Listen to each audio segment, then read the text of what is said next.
This is Mindfulness with Richard. I'm Richard Clarke. Welcome. This series focuses on meditation, particularly mindfulness. Now, as we start, we usually go around the table and check in on people and see how their meditation was doing. How about you, Barley? How was your meditation? It's been sporadic. I've had this new situation where I am waking up at 3 o'clock in the morning or 4 o'clock. I don't know what time because I don't have a clock by my bed.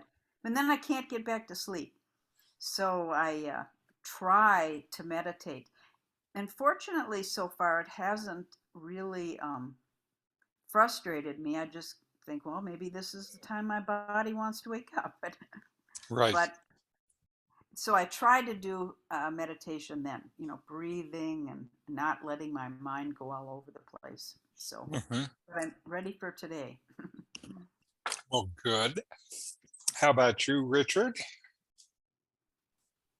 Oh, it's been really wonderful. It's been like the sound of one hand clapping.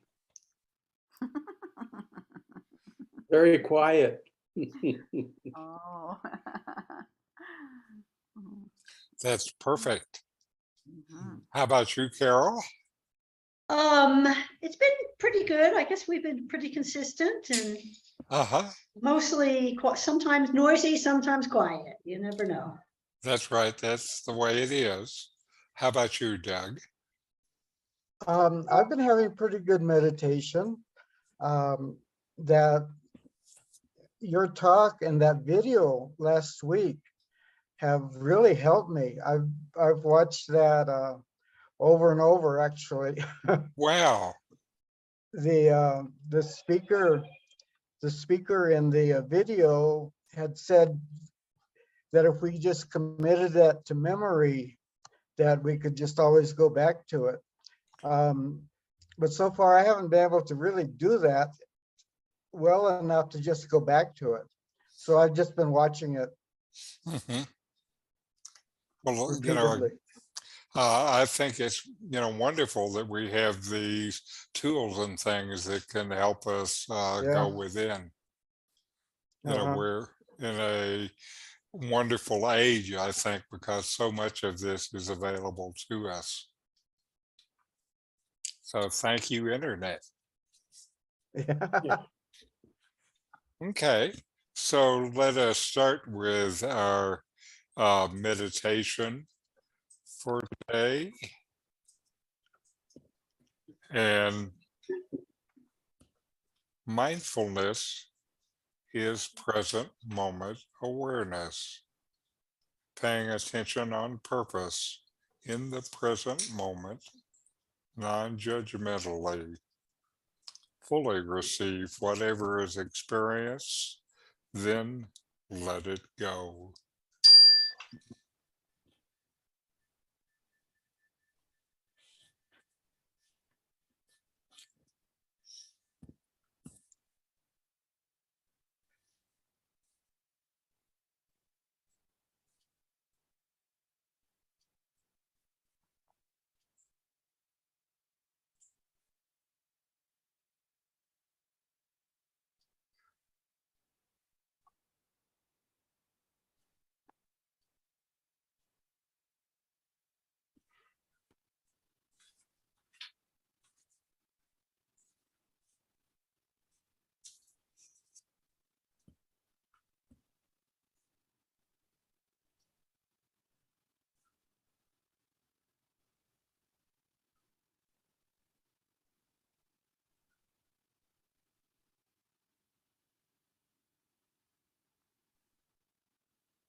All right.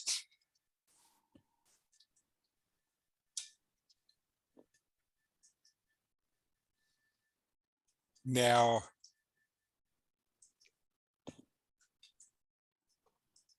today, I'm going to talk about three related things: impermanence, equanimity, and joy.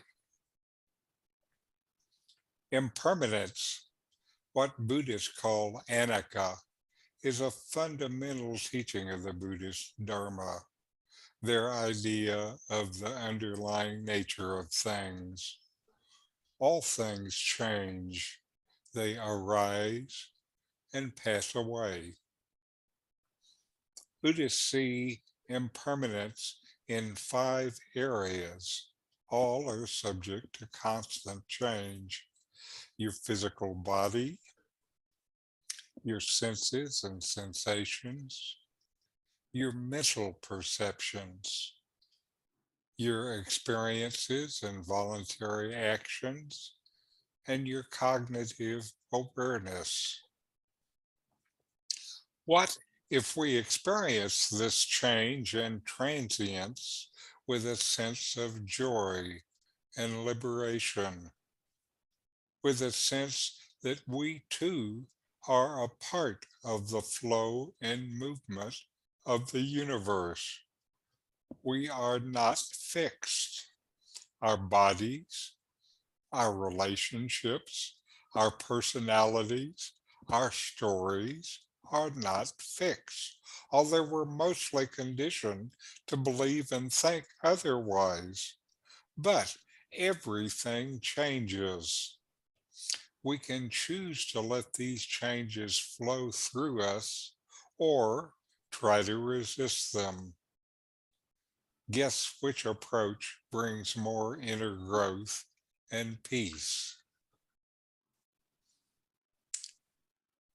Now, equanimity is a state of mind that is characterized by mental calmness, composure, and peace of mind, even in the midst of change, even in difficult situations. This even-mindedness is not reacting to the storms outside us or the storms within us. It is not tuning them out, but instead is feeling them and letting them just flow through you without the need to react. For most of us, these are elusive qualities. However, we develop equanimity by practicing mindfulness meditation. I lead each session with these basic instructions: paying attention on purpose in the present moment, non-judgmentally, fully receive whatever is experienced, then let it go. In this present moment, letting go of judgment, take it in and let it go. Everything flows through you. You notice and let go.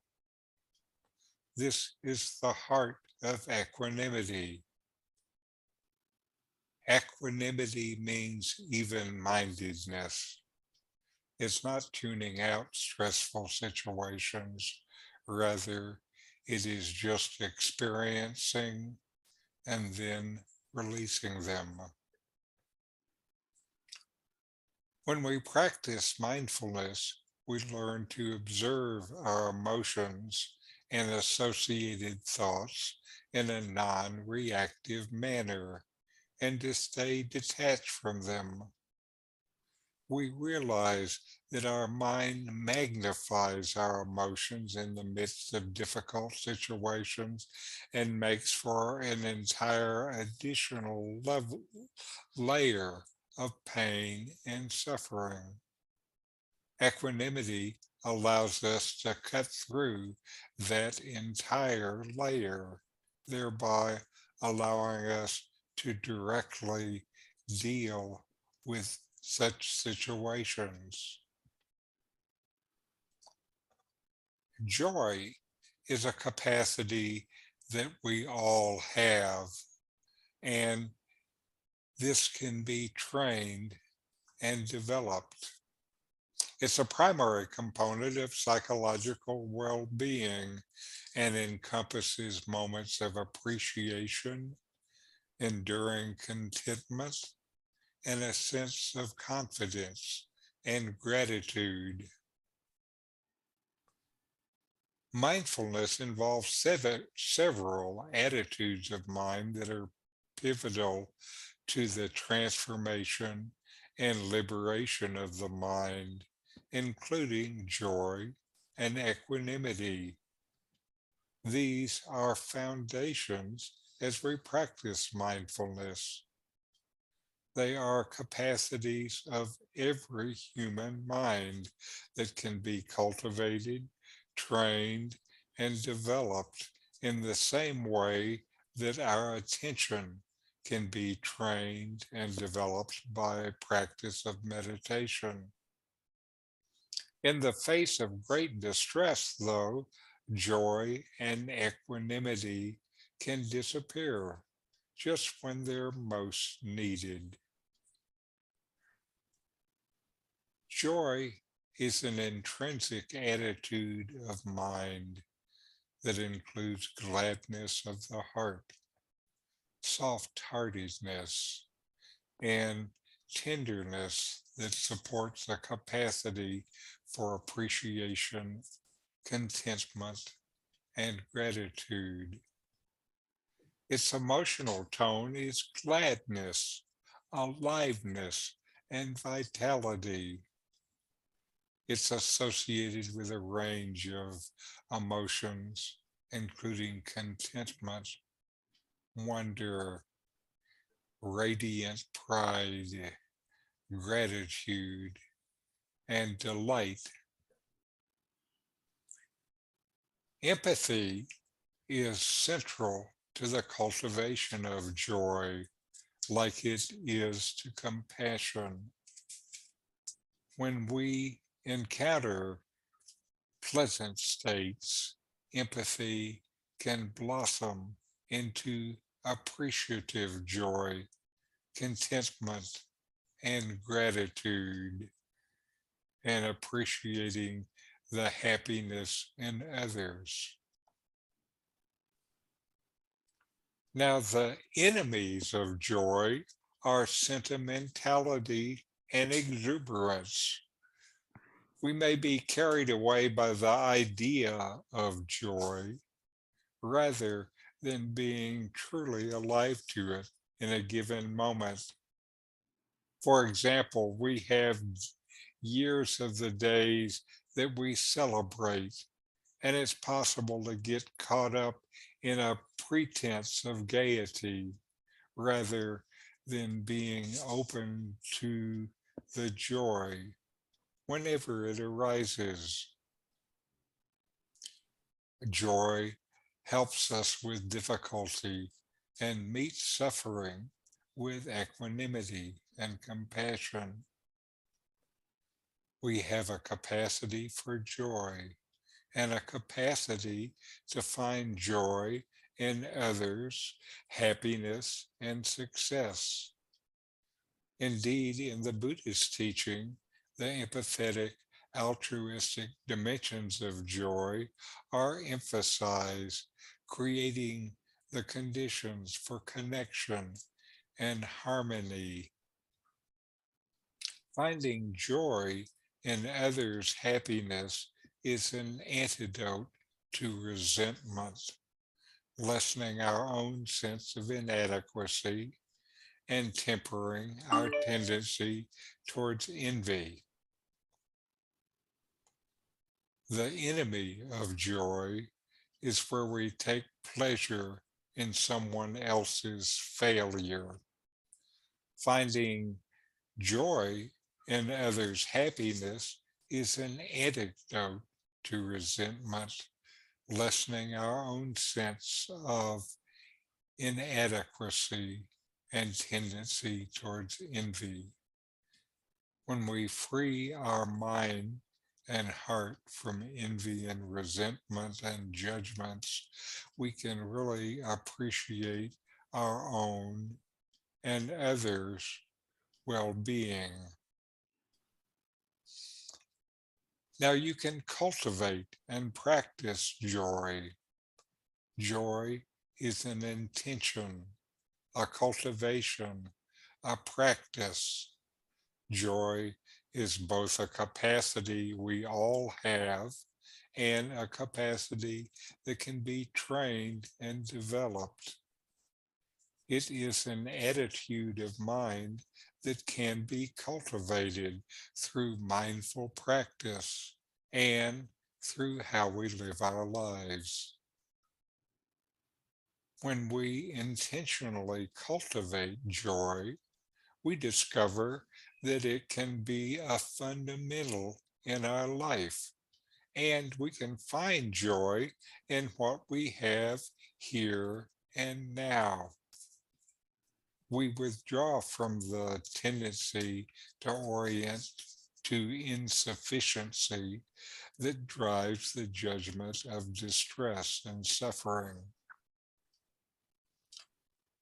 It takes only a small step of mindfulness into the present moment of wholeheartedness to enjoy a piece of music, to notice the stars in the sky, the sunlight glistening on the leaves, the people we love around us, a good meal, or that all that is right in our lives and bodies in this moment.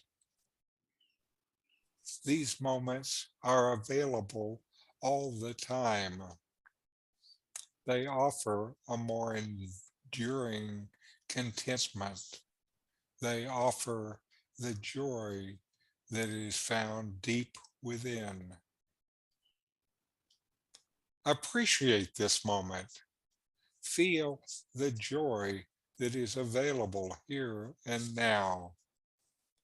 Override any tendencies to judge or rely on the automatic, familiar ways of seeing the world. Be in this moment now. That's the only time you will ever find joy, is in this moment.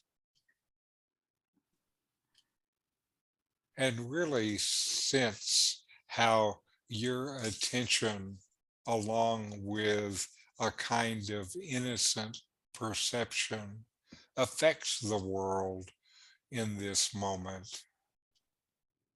Allow your heart to feel the joy in the midst of the experience, gladdened by the simplicity of this moment. And now we're going to have a video from Plum Village guided meditation on impermanence. Let me get it set up.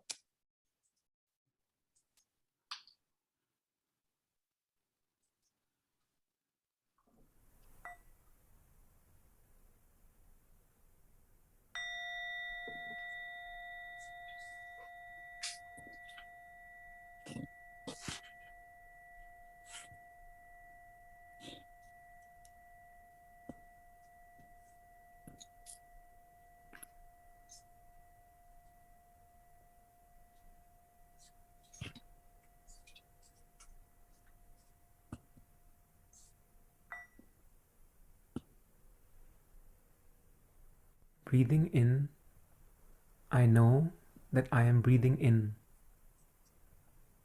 Breathing out, I know that I am breathing out. In, out.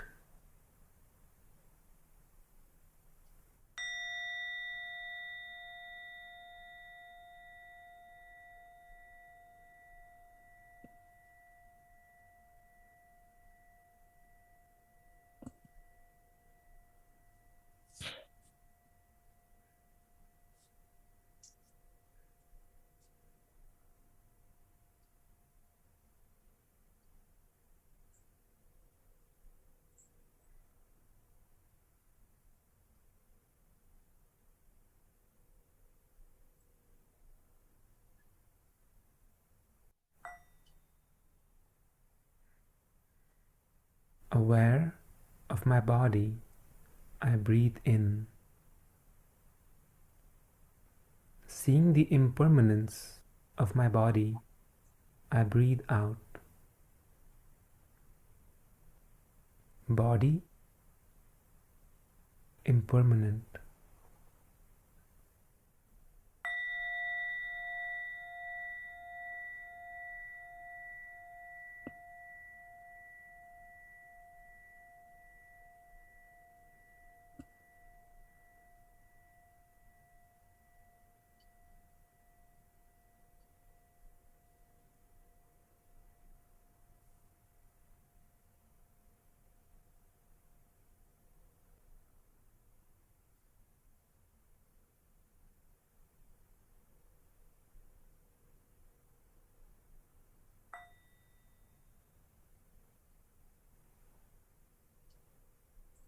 Aware of the planet Earth, I breathe in. Seeing the impermanence of the planet Earth, I breathe out. The planet Earth, impermanent.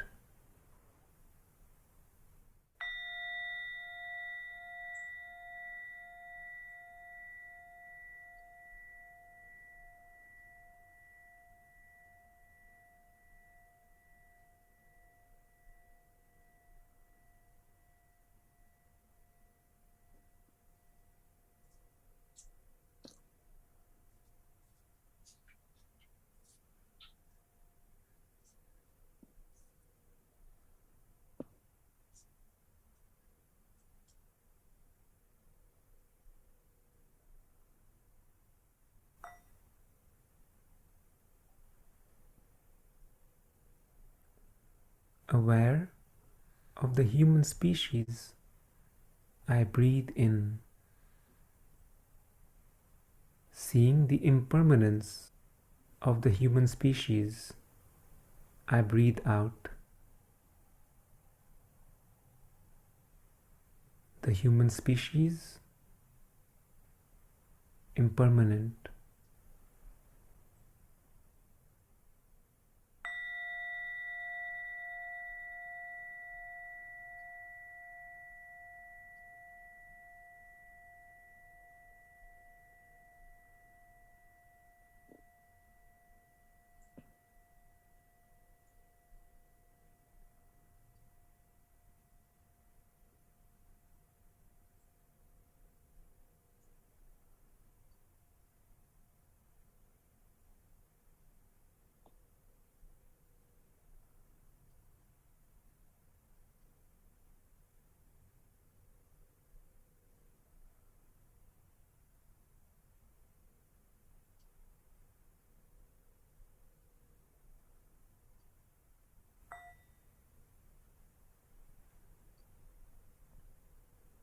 Aware of governments, I breathe in.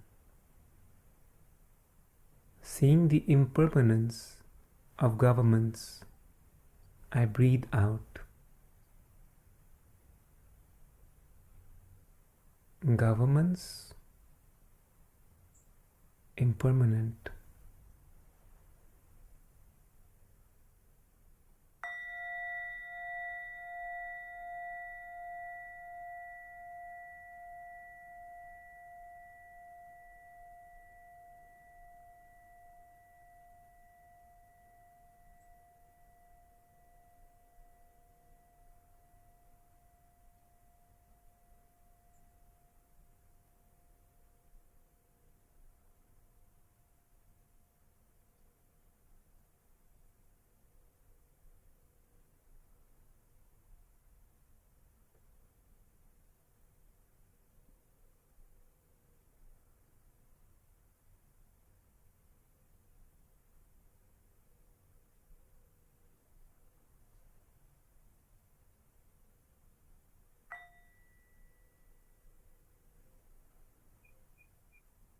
Embracing the impermanence of everything, I breathe in.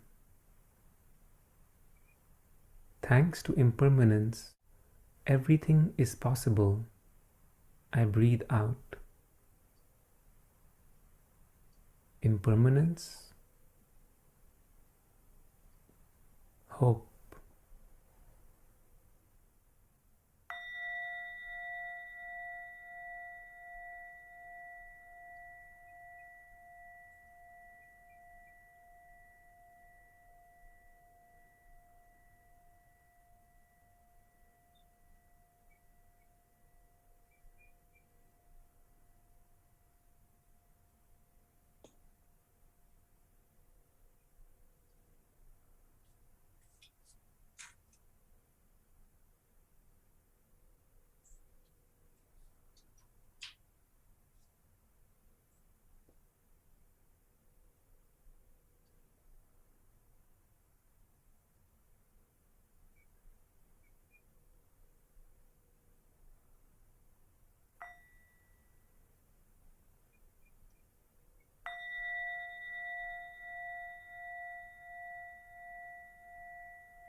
All right. And now for our final meditation.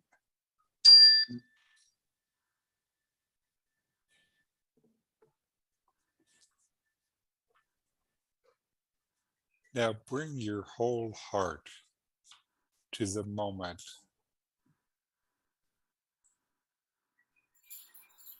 Joy has its roots in a wholehearted, appreciative attention.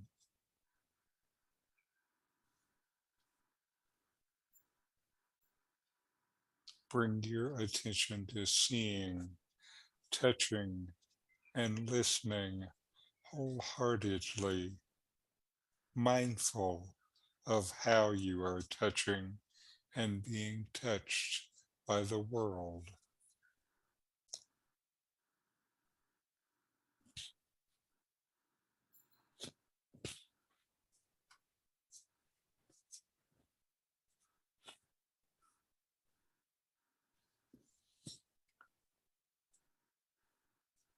Take moments to pause, to feel your skin,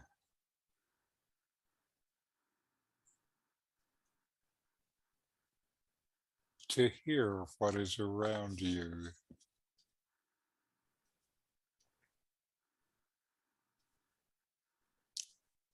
to fully taste the life around you.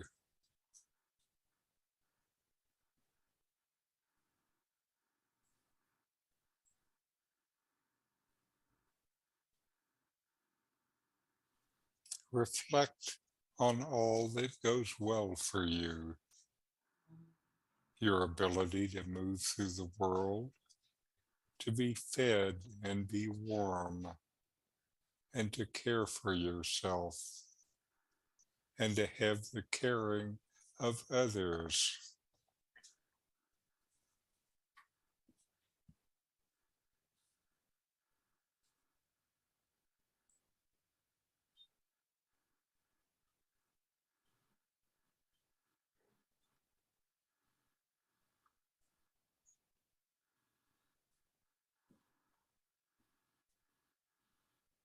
See not only the trees, but the space around the trees, not only the stars, but the vastness of the sky that holds the stars.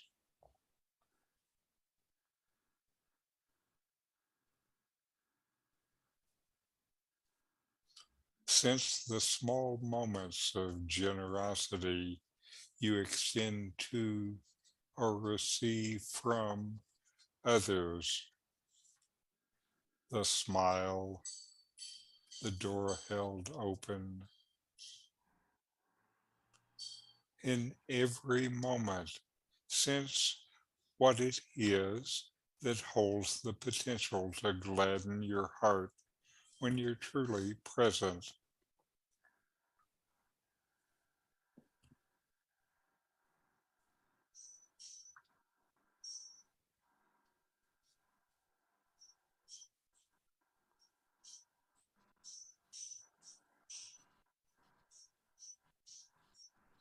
Cultivate innocent perception of everyday things. Commit to being wholeheartedly present, aware of your body sensations, feelings, and thoughts.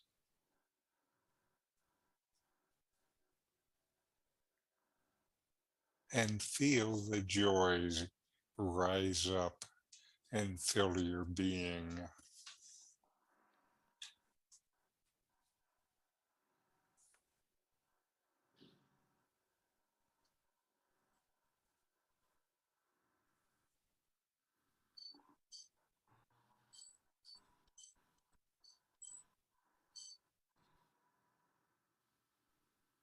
Things change. Find equanimity to handle that change with an even mind and feel the joy in each moment.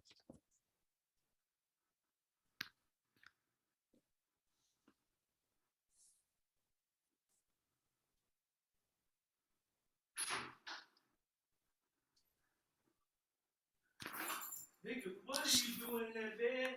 Nigga, what are you doing in that bed? Hey, hey, what are you doing in that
All right.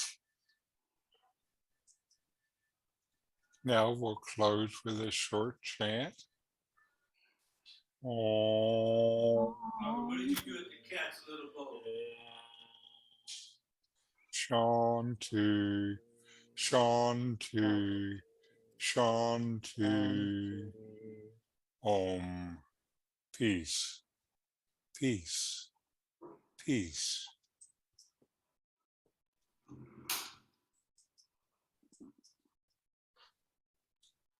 All right. Comments, questions, discussion. I was What struck a by beautiful governance. presentation. Excuse me, Richard. I'm sorry. Excuse me. I was saying it's such a beautiful presentation, and just like Doug marinated in last week's, I want to marinate in this one. Mm. It's funny, I was oh, go ahead, please, Doug. I Oh, was I- gonna say that the Go ahead. governance struck me. Governance. Uh-huh. Impermanence. Yeah. That's one thing I've always admired about Buddhism. Actually, is its recognition and its openness about the impermanence of Yes. life. I Yes. got a very early lesson in impermanence when my parents divorced, and in very short order met my stepfather, and then we moved to Mexico, a new country, leaving my father and my sister behind. And Wow. so that was a real lesson in it. And so it's something that I've always accepted and Hmm. and actually I like. Yes, it's an important thing to notice. What I felt like during the video we watched, it was funny, is as he was talking about impermanence, I just kept smiling. And I don't know why, but somehow listening to him talk about that just made me happy, which is not And what I expected. I like the ending where it says, because of impermanence, everything is possible. Yes. Yes. What a powerful message. Yeah. I love the graphic too. The heart on the world like that. I was really getting into that. Well, good. Thank you. I work to find images that I think will be good for us. Yeah, that's one of my favorites. That one, and there's this man that has a blue head and then this gold in the background. Uh-huh. You remember that one? I love that one too. Well, very good. Thank you all for joining me. And for those who are watching the YouTube video, if you feel that this was worthwhile, please give the video a thumbs up and subscribe to the series. And we'll see you next week. Again, thank you. I enjoyed being with you today. Thank you. Thank you. Thank you, Richard. Adios.